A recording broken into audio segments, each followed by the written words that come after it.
Byahuriranye nuko nta mafaranga nari mfite. Guhurirana. Ese tubivuga gute mu Cyongereza?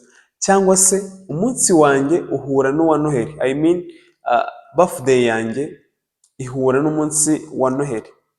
Still guhurirana. Ese tubivuga gute mu Cyongereza? Dukoresha ijambo cyangwa se verb bita coincide.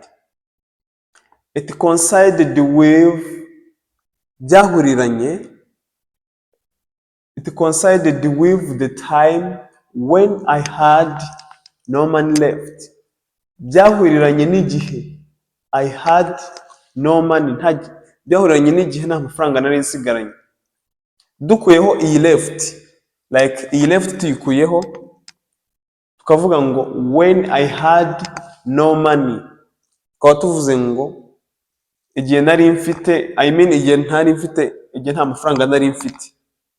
Twashiraho iyi left bigahita bihindura ibisobanuro bikavuga ngo igihe nta mafaranga nari nsigaranye.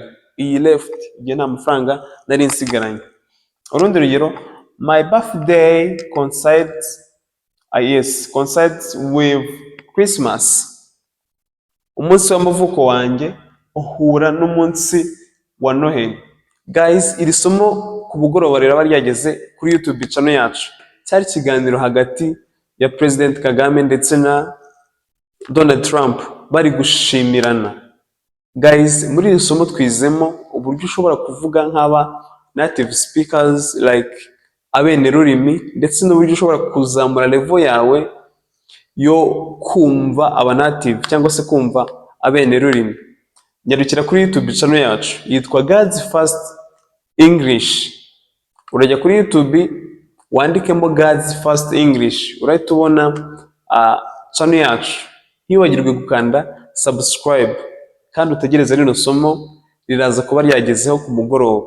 Ikindi turi kwigisha from scratch. Abantu bashaka kwigana natwe Icyongereza, please you are welcome. Thank you.